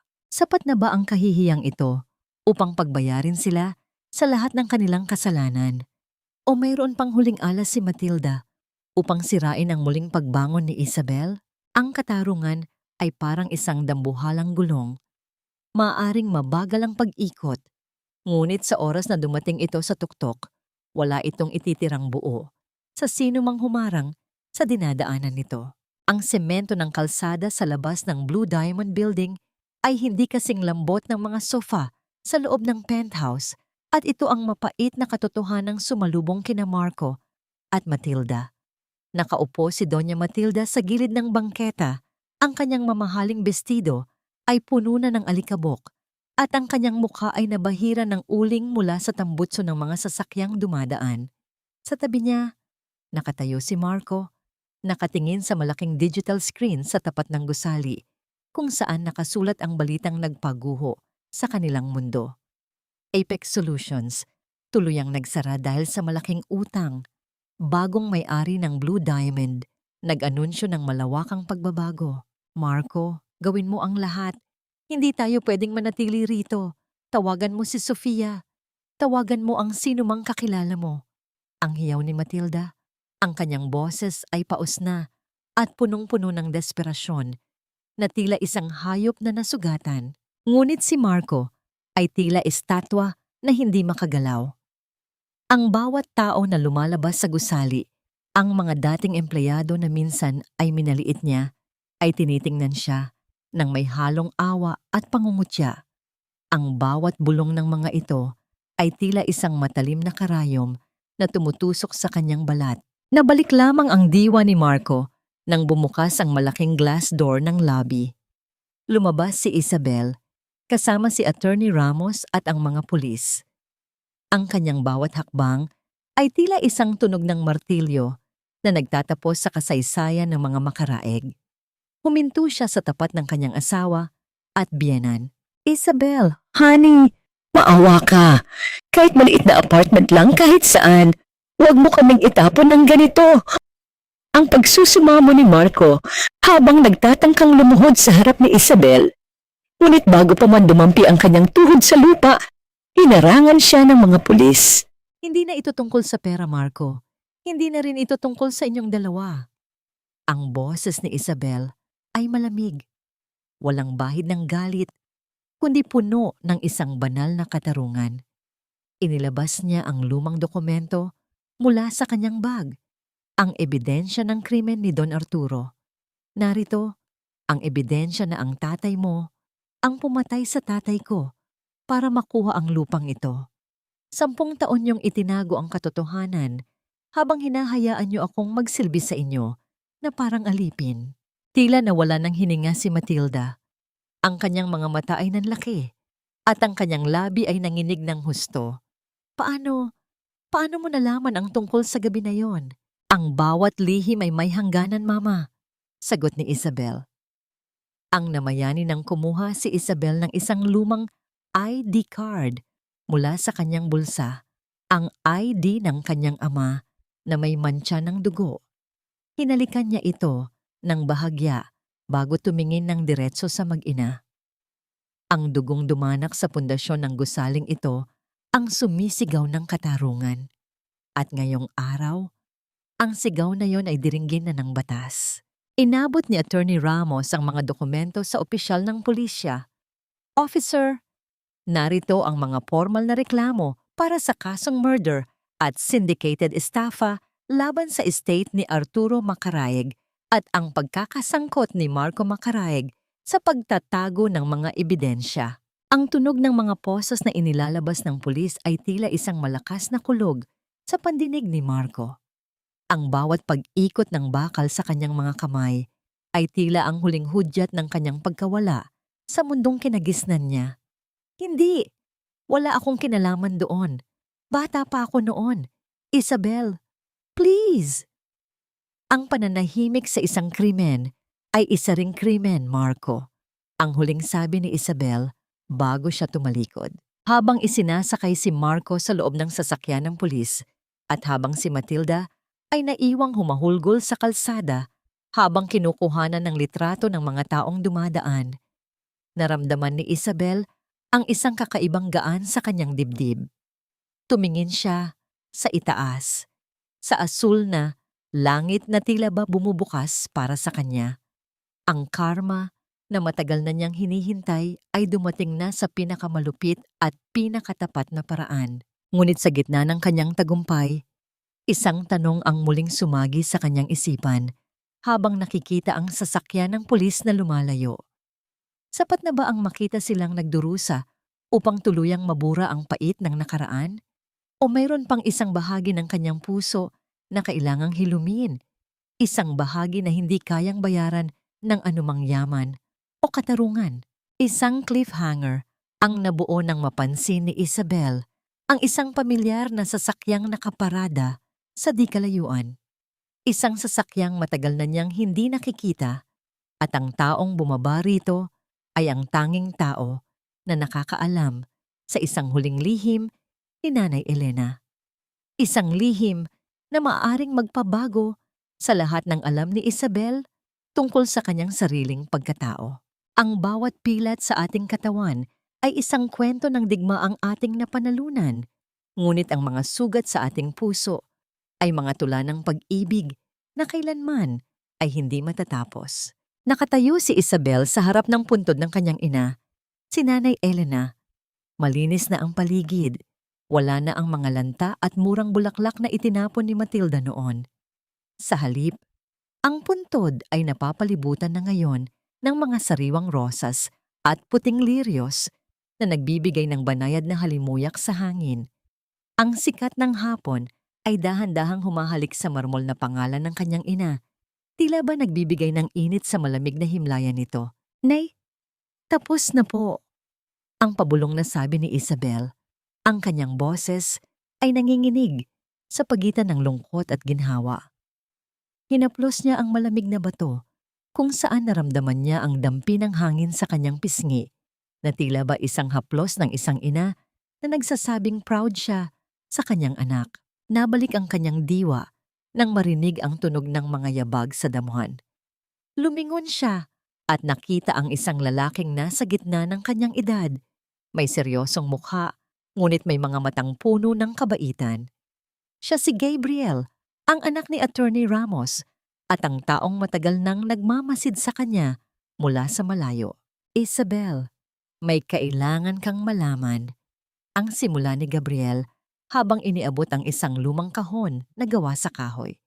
Ipinatago ito ng nanay mo sa tatay ko. Sinabi niya na ibigay ko lang ito sa iyo kapag nakuha mo na ang katarungang nararapat sa iyo. Dahan-dahang binuksan ni Isabel ang kahon. Sa loob nito ay hindi alahas o pera, kundi ang isang lumang pares ng tsinelas na pudpod na ang suwelas at isang makapal na tala-arawan. Sa bawat pahina ng diary, nakasulat ang bawat araw na nagtrabaho si Elena bilang katulong sa iba't ibang bansa at sa mga makaraig mismo ng patago.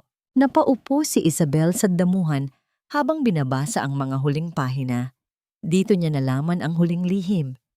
Hindi lang basta nahanap ni Elena ang yaman.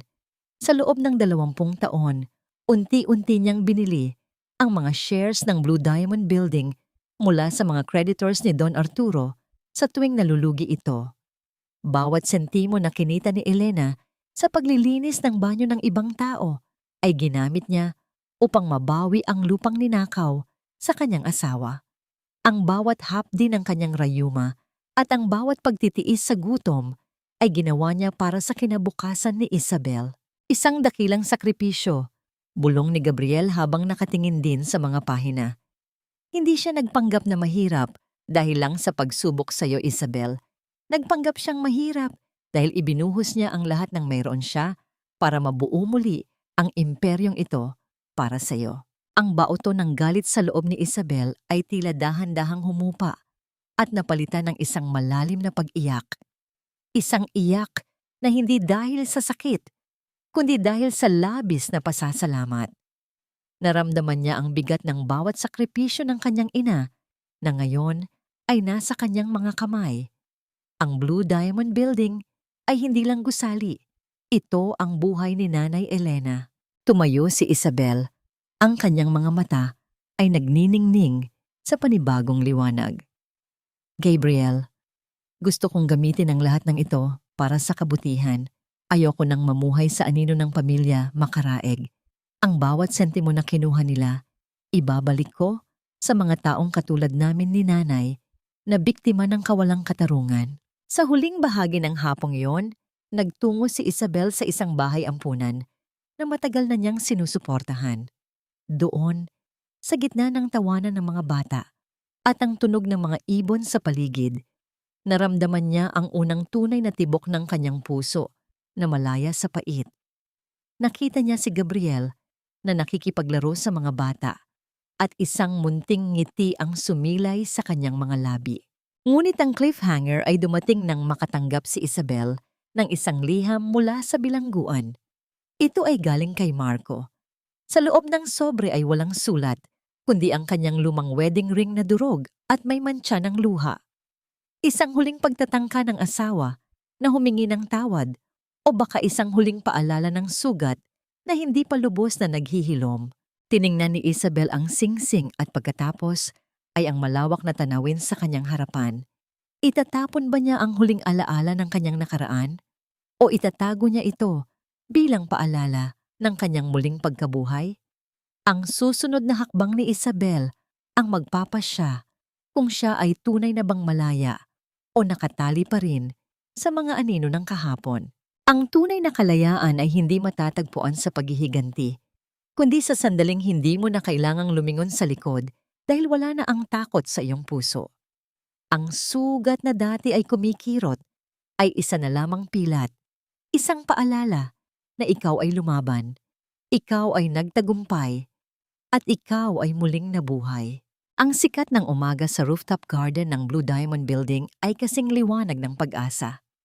Nakatayo si Isabel sa harap ng isang malaking glass wall.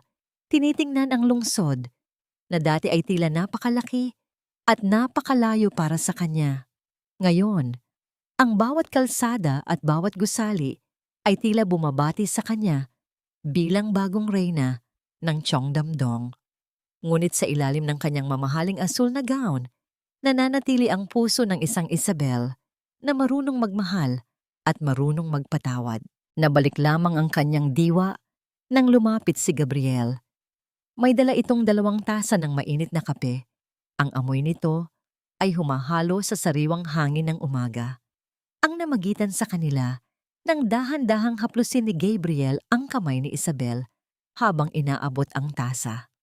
Ang bawat daiti ng kanilang mga balat ay nagdadala ng isang panginginig na hindi galing sa takot, kundi sa isang panibagong simula. Handa ka na ba para sa ribbon cutting, Isabel? Ang Elena Memorial Hall ay naghihintay na sa'yo. Ang malambing na boses ni Gabriel ay puno ng paghanga. Handa na ako, Gabriel. Ito ang pangarap ni Nanay. Isang lugar kung saan ang mga kababaihang tulad ko ay makakahanap ng lakas upang tumayo muli. Sagot ni Isabel, ang kanyang mga mata ay nagniningning sa katuwaan. Bago sila bumaba, huminto muna si Isabel sa harap ng isang maliit na fountain. Inilabas niya ang durog na wedding ring na ipinadala ni Marco mula sa bilangguan. Tiningnan niya ito sa huling pagkakataon. Naalala niya ang bawat luha at bawat sakit. Ngunit kasabay nito ay ang pasasalamat na ang lahat ng iyon ay tapos na. Dahan-dahan niyang binitawan ang singsing sa tubig ng fountain. Ang bawat paglubog nito hanggang sa maabot ang ilalim ay tila ang pinal na paglibing sa kanyang nakaraan. Pinatatawad na kita, Marco. Hindi dahil karapat-dapat ka, kundi dahil karapat-dapat ako sa kapayapaan. Bulong ni Isabel sa hangin. Samantala, sa isang malayong palengke sa kabilang panig ng lungsod, isang matandang babae ang hirap na hirap sa pagbubuhat ng mga balde ng tubig. Ang kanyang buhok ay puting-puti na at ang kanyang mga kamay ay puno ng paltos. Si Doña Matilda, na dati ay hindi madampian ng alikabok ang balat, ay nagtatrabaho na ngayon bilang tagalinis ng mga pwesto sa palengke upang mabuhay. Ang bawat barya na kanyang pinupulot sa putikan ay tila isang matinding sampal ng karma sa bawat sentimong ninakaw at minaliit niya noon. Ang kanyang kapalaluan ay tuluyan ng nilamon ng realidad ng kanyang sariling kalupitan. Sa loob ng Elena Memorial Hall, ang palakpakan ng mga tao ay umalingaw-ngaw ng gupitin ni Isabel ang ribbon. Nakita niya ang mga mukha ng mga kababaihan na puno ng pag-asa at naramdaman niya ang presensya ng kanyang ina na nakangiti sa kanya mula sa kabilang buhay. Ang yaman ay lumilipas, ang kagandahan ay kumukupas, ngunit ang dangal ng isang babae ay mananatiling nagniningning na parang diamante sa kabila ng anumang dusa. Ang huling bahagi ng talumpati ni Isabel na nagpaiyak sa marami. Pagkatapos ng seremonya, naglakad sina Isabel at Gabriel sa pasilyo ng gusali. Ang bawat yabag ng kanilang mga paa ay tila isang tula ng pag-asa. Walang malalakas na tunog, walang gulo, tanging ang katahimikan ng isang pusong nakahanap na ng kanyang tahanan. Anong susunod nating plano, Madam President? Biro ni Gabriel habang dahan-dahang inilalagay ang kanyang braso sa balikat ni Isabel. Ngumiti si Isabel, isang ngiting abot hanggang sa kanyang mga mata. Gusto kong manood ng paglubog ng araw, Gabriel, at sa pagkakataong ito, gusto kong manood ng walang iniisip na bukas na puno ng takot. Gusto ko lang maramdaman na ako ay buhay. Ang huling imahe ng kwento ay ang Blue Diamond Building na nagniningning sa ilalim ng kulay kahel na langit. Sa itaas ng penthouse, 2 anino ang magkasama, nakatingin sa abot-tanaw. Si Isabel, ang babaeng dumaan sa apoy, ay ganap na ngang naging isang diamante. Matibay, nagniningning, at hindi na muling mababasag. Ang lahat ng dusa ay napalitan ng ligaya. Ang lahat ng luha ay naging perlas ng karunungan. At sa huling hininga ng kabanatang ito, ang katahimikan ay naging sapat na katibayan na ang katarungan at pag-ibig ay laging nagtatagumpay sa huli. Sa paglipas ng mga buwan, ang bawat sugat na iniwan ng nakaraan ay dahan-dahang naghilom, hindi dahil sa nawala ang sakit, kundi dahil tinanggap ito ni Isabel bilang bahagi ng kanyang pagkatao. Ang Blue Diamond Building ay hindi na lamang isang tore ng salamin at bakal. Ito ay naging isang buhay na monumento ng pag-asa para sa maraming kababaihan. Ang dating malamig na penthouse ay napuno na ng init ng tawanan at mga planong nakatuon sa pagtulong sa kapwa. Nakatayo si Isabel sa tabi ni Gabriel habang pinapanood ang paglubog ng araw mula sa kanilang paboritong sulok sa rooftop. Ang langit ay tila isang canvas na pinintahan ng kulay lila at ginto, na nagpapaalala sa kanya na pagkatapos ng pinakamadilim na gabi ay laging may bagong umaga. Sa kanyang kamay, hawak niya ang isang maliit na kwintas, ang tanging alahas ni Nanay Elena na itinabi niya. Hindi ito mamahalin, ngunit ang bawat uka sa ginto nito ay saksi sa bawat pawis at sakripisyo ng kanyang ina. Gabriel, tinanong ako ni Attorney Ramos kanina kung napatawad ko na raw ba si Marco. Ang banyuhay ng boses ni Isabel ay mahina, parang isang hanging naglalakbay sa pagitan ng mga bulaklak. At napagtanto ko na matagal na pala.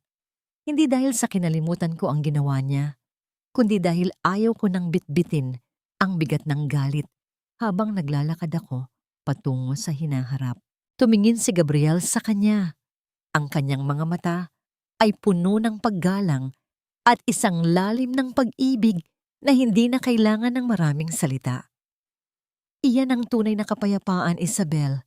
Ang bitawan ng kadena upang makahakbang ng malaya. Ang katahimikan ng iyong puso, ang pinakamalaking tagumpay na nakuha mo. Ang katarungan ay naibigay na sa pinakatapat na paraan. Si Marco ay nananatili sa loob ng rehas, binubuno ang parusa sa kanyang mga pagkakamali, habang si Matilda ay patuloy na nakikipagbuno sa hirap ng buhay sa palengke. Ang kanilang kapalaran ay naging isang malakas na paalala na ang bawat masamang binhi na itatanim ay magbubunga rin ng pait sa takdang panahon. Ngunit para kay Isabel, ang kanilang dusa ay hindi na bahagi ng kanyang kaisipan. Ang kanyang focus ay nasa mga batang pinag-aaral ng kanyang foundation at sa mga inang binibigyan niya ng bagong pagkakataon. Sa huling sandali ng gabing iyon, dahan-dahang pumasok si Isabel sa loob ng gusali. Ang bawat hakbang ng kanyang sapatos sa makintab na marmol ay nagbibigay ng isang tiyak na ritmo ng kapanatagan. Ang bawat pag-ikot ng pinto at ang mahinang tunog ng pag-andar ng elevator ay tila isang musika ng kanyang bagong buhay. Ang aral na iniwan ng kanyang kwento ay malinaw. Ang tunay na yaman ay hindi nasusukat sa bilyong won o sa lawak ng gusali. Ang tunay na yaman ay ang dangal na nananatiling buo sa kabila ng pang-aalipusta, ang lakas na tumayo mula sa pagkakadapa, at ang pusong marunong magpatawad upang makamit ang tunay na kaligayahan. Tiningnan ni Isabel ang kanyang sarili sa salamin sa huling pagkakataon bago matulog. Ang babaeng nakikita niya ay hindi na ang pulubing manugang na umiiyak sa dilim. Ang babaeng naroon ay si Isabel Macaraeg, isang anak, isang reyna, at isang simbolo ng tagumpay. Ang bawat pilat sa kanyang puso ay naging diamante na nagniningning sa gitna ng kadiliman. Dahan-dahan niyang pinatay ang ilaw at ang katahimikan ng silid ay naging sapat na yakap para sa kanyang kaluluwa. Sa wakas, ang digmaan ay tapos na. Sa wakas, ang reyna ay nakauwi na sa kanyang tunay na kaharian, ang kaharian ng kanyang sariling kapayapaan